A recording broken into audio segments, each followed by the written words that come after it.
What's going on, guys? It's Jared here, and I just got back from locals yesterday with this Unchained list, and it actually did pretty good. And I wanted to share with you guys my experience playing with it, what I could do with it, and just give you a full little deck profile rundown. So during the tournament, it was 4 rounds. I think it was 18 players or 19 players, something like that. So it wasn't bad. It was a pretty decent turnout. I'd say it's pretty average for a local. We went 3-1.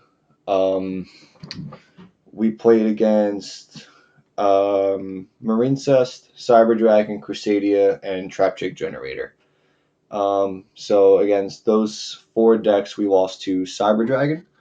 And the reason being is the way you play this deck, you try to end on a rage, but that rage goes in the extra monster zone, and then they can make Chimeritic Fortress Dragon with it, and then well, you can't really do anything about it. You don't get the floating effect, so you lose the value off of it.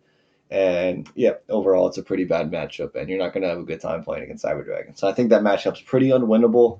Probably like I don't know, maybe like some better side deck options were there. I'm not going to put a side deck here because I didn't really put any thought into it when I went to the local. It was mostly just about making the main deck to work as best as it could.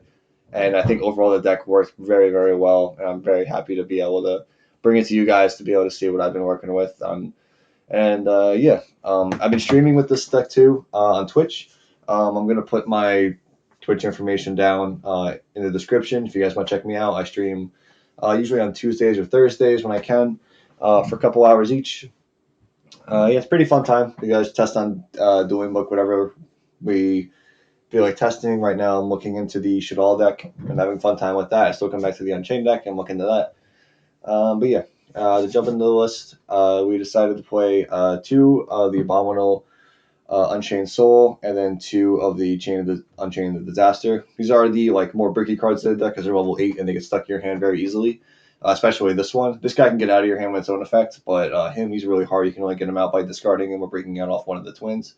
But yeah, you really like don't want to draw too many. That's why I opted to go 2 and 2, and you also don't want to banish too many of them off of Pot of Desires. Excuse me.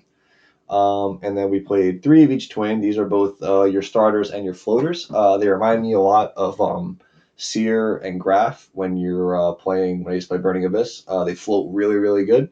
So like my opponents could make a board, and a lot of the times I would have like one of the twins out, and then they would attack it, and then I'd get the other twin, and then the last twin would get either one of these two, and then if I get this one, I can discard a card to pop one of their cards, and I'd usually end the battle phase at least, where I'll get this one to at least float back into one of the twins to get like into my hand. So yeah, like it's a lot of good stall and a lot of good combos with these. I'll go into that after I done with the deck. And then I played two tour guide. I'm very happy this is at 2. It helped a lot. You go into Break Sword and you can pop like any of the spell and traps and one of their cards, and you can go into a combo where you set up. You can link with like two of their guys and link climb. It's really really strong, I'd say. One of each Dark Spirit. These both give you a lot of late game value, or not really late game, more of like throughout the game value. Like the earlier game you started going, it starts getting more and more annoying for the opponent to deal with, depending on whatever deck they're playing. This one helped me against the Crusadia matchup. Where they start if it swings in to try to kill me, you can play banishment, summon out like disaster in defense mode, and I survived the big hit. Malice is like really easy to trigger, so you can keep going and going and going.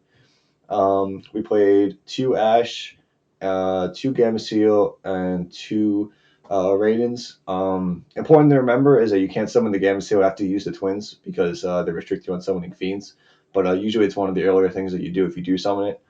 And then obviously this one is a fiend, that's why we played it. And we also played the 3 Slumbers. This is probably one of the better cards in the deck because a lot of times I saw myself like setting one of the twins against the board, and then you Slumber, and it gives them a guy and you a guy, and then your twin will summon out Disaster, and then Disaster can link with the Kaiju, and then you make Rage, and you got a little setup going.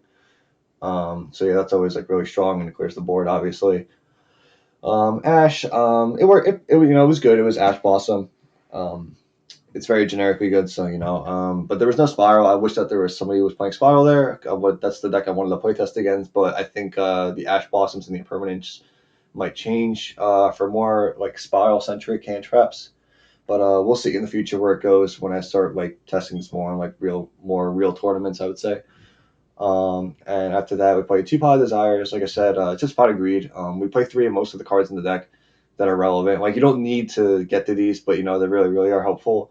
It's pretty unlikely that you'll hit these, and usually you can get them out of the deck, like at least one and one out of the deck before you play Pot of Desires. So yeah, it's fine. It doesn't hurt the deck too much. And then we play three of each of the Unchained spell and trap. So three Abominations Prison, three Wailing, three Chamber, and three Escape. These are all really, really good. You really use them for the destruction effect of themselves rather than the activated effects, rather than prison more. I don't know why people play two of this. I was looking at a lot of lists and most of them are playing two. I didn't really know why. Like this card generates like such a crazy amount of advantage, and it helped me so much, especially against like the back row decks, because I feel like there's a lot more now after the recent list of Pragmatops going to one and Reviva going to one. So if you like get this to stick and you link like one or two times, like this card's value goes up like so much. It's like a real threat. So I thought this card was really really strong. And then like these are pretty good. I like this one a lot because you can if they like kill the rage and they think they're safe, they can you can bring it back without when you didn't use the effect, and then you still do the link plays. Or if you end on like abomination, you can always bring back the rage. Like it's so good to bring back rage, or even especially summon this guy to pop a card in your opponent's turn. Like it's a very like versatile card, I'd say. And then this it's kind of like a scrap jag, and you target an unchained monster and an opponent's card and destroy them. So it's helped me just like another little interruption. It can trigger off the twins or add back this destroy this for add back a guy or any of the links except for this one. But you can destroy, but you don't get anything back. But you can destroy these because these float nicely. Like most of the cards float. That's why I like this deck a lot. It's a lot of floating, and you keep your advantage. That you like any advantage you put into the board, you can usually get back out of it. And then, like I said, three impermanents to finish off. Yeah, I like the main deck a lot. Like I said, the only thing I'd probably change right now would be the hand traps. I want to make it for more spiral, but we'll see how it goes in the future when I actually can test against spiral. Like I said, I'm not going to go over the side deck because I think that's going to be more like that requires more testing, and it was very like not very meta defying local. I didn't really put much thought into the side deck, so I'm not even going to bother sharing it with you guys. For the extra deck, I played a two break sword. That is strictly for the tour guides. This card is so good. I cannot even describe to you how good it is. Just being able to go tour guide for one of the Unchains or for one of the Dark Spirits, and then you can either make Break Sword to crack one of the back row, like crack one of your back row, one of their cards, and then you get Soul, and then you can link with like Soul and one of their cards. It's so good. Um, it gets even better after the new Master Rule change because you can put the Break Sword in the not extra monster zone, so you get the extra zone to keep going. And you keep the break sword in the field as a constant threat for the following turn too. Like it just could be so much better when that happens. But you can also bring this guy out to pop a card, and then you link in the rage. So that's always good. And then we play the one Cherubini, so you can go tour guide into the one Dark Spirit, link them both in the Cherubini, dump the other Dark Spirit, so you get both Dark Spirits out of the deck with one card. So that's really good because you get that's like in a grind game. Like that really helps a lot because you can just keep going and going and going. Like I said, to bring this back too, because this one you can only special summon once per turn. This one's like any number of times. So in like a long grinding game, it becomes like a back row deck. If you keep summoning this back out, like they really have some decks have super problems with it. Next, I have Phoenix, just because it's Phoenix, it pops back row. It's really good for a link too. There's nothing really special about it.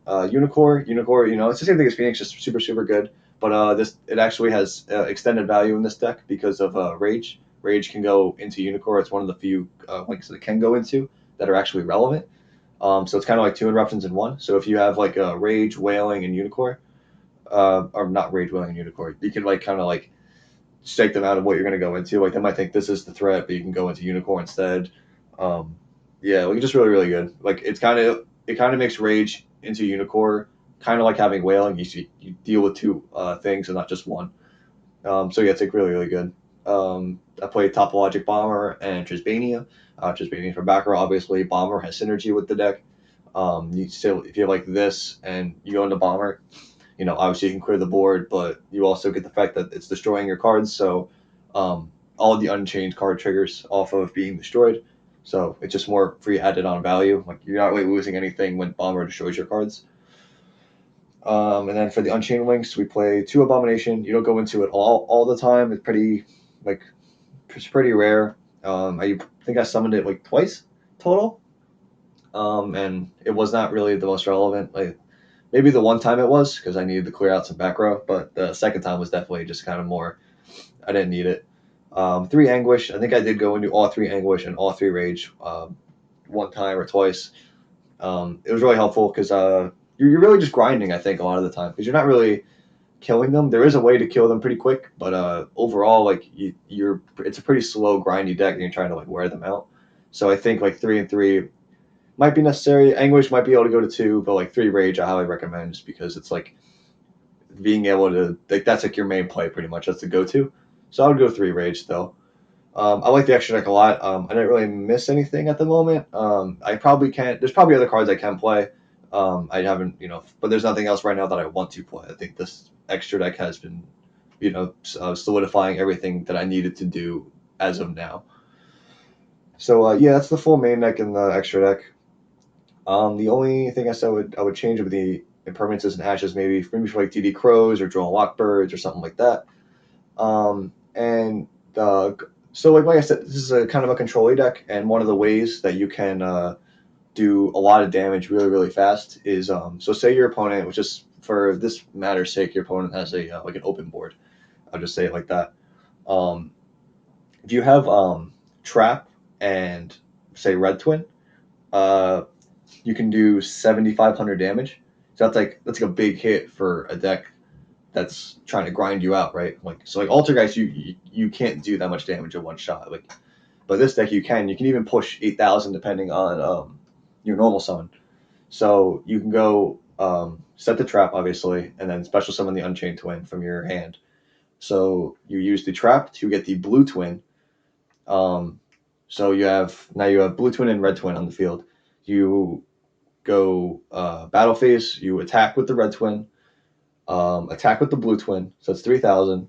You activate the blue twin to destroy the red twin. The red twin triggers in the graveyard to summon the abominable unchain from your deck. When that unchain is special summon, you use his effect to discard a card to then destroy the blue twin. Then the blue twin triggers, activate his effect to summon back another red twin from the deck. So and then those two attack. So that's 7,500 damage. If you have enough Unchained cards in your graveyard, if this can be big enough to straight kill them, if you have, I think you need 7, something like that, like 7 or 6 Unchains to kill them. I think it's 7. So if you have 7 Unchains in the graveyard, that's game. That's over 8,000. So that could be an OTK combo for the deck.